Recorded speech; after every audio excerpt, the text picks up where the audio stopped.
Once upon a time there was a lily that stood in an isolated spot beside a small brook, and was well known to some nettles and also a few other small flowers near by. The lily was, according to the Gospel's truthful account, more beautifully clothed than Solomon in all his glory, and in addition was joyful and free of care all the day long. Imperceptibly and blissfully time slipped by, like the running water that murmurs and disappears. It so happened that one day a little bird came and visited the lily.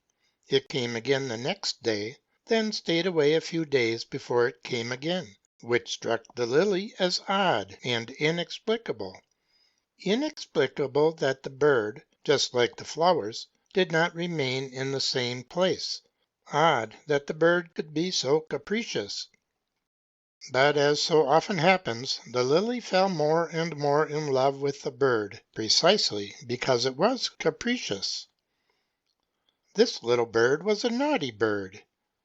Instead of putting itself in the lily's place, instead of delighting in its loveliness and delighting in its innocent bliss, the bird would show off in its feeling of freedom by making the lily feel its lack of freedom.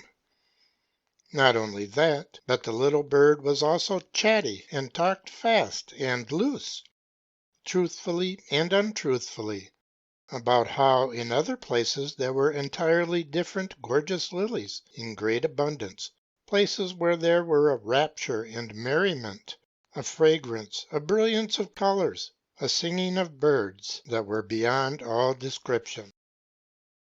This is how the bird talked, and it usually ended its story with the comment, humiliating to the lily, that in comparison with that kind of glory, the lily looked like nothing. Indeed, it was so insignificant that it was a question whether the lily actually had the right to be called a lily. Then the lily became worried. The more it listened to the bird, the more worried it became. No longer did it sleep calmly at night and wake up joyful in the morning. It felt imprisoned and bound. It found the purling of the water tiresome and the day long. Now in self-concern it began to be preoccupied with itself and the condition of its life all the day long. It may be all right to listen to the purling of the brook once in a while for the sake of change, it said to itself. But forever to hear the same thing day in and day out, that is much too boring. It may be pleasant enough once in a while to be off in a secluded spot alone, it said to itself.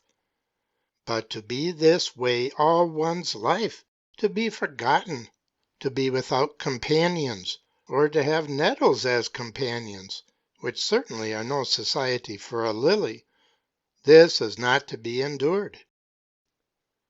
And then to look as inferior as I do, said the lily to itself, to be as insignificant as the little bird says I am. Oh, why did I not come into existence some other place, under other conditions? Why did I not become a crown imperial? The little bird had told it that of all the lilies the crown imperial was regarded as the most beautiful and was the envy of all other lilies. To make matters worse, the lily noted that it was becoming exhausted from its worry, but then it talked sensibly to itself, yet not so that it banished its worry from its mind, but talked in such a way that it convinced itself that the worry was proper. After all, my wish is not a foolish wish, it said. After all, I am not asking for the impossible, to become what I am not, a bird, for example. My wish is only to become a gorgeous lily, or even the most gorgeous. Amidst all this, the little bird flew back and forth, and with every visit and every separation the lily became more agitated. Finally it confided everything to the bird. One evening they agreed that the next morning there would be a change, and an end would be made to the worry. Early the next morning the bird came. With its beak it pecked the soil away from the root of the lily, so that it could become free. Having done this, the bird took the lily under its wing and flew away. The decision was that the bird should fly with the lily to the place where the gorgeous lilies blossomed, and then in turn help the lily to be planted down there, in the hope that with the change of place and with the new surroundings, the lily might succeed in becoming a gorgeous lily in the company of all the others, or perhaps even a crown imperial envied by all the others. Alas, on the way the lily withered. If the worried lily had been contented with being a lily, it would not have become worried.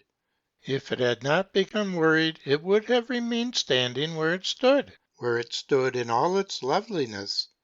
If it had remained standing there, it would have been the very lily the pastor talked about on Sunday, when he repeated the gospel text. Look at the lily. I tell you, not even Solomon in all his glory was clothed as it is. The gospel text can certainly not be understood in any other way, whereas it is lamentable, indeed almost terrible if true, that an interpreter of Holy Scripture, like the little bird, has found occasion in the passage about the lilies to point out that the crown imperial grows wild in that region.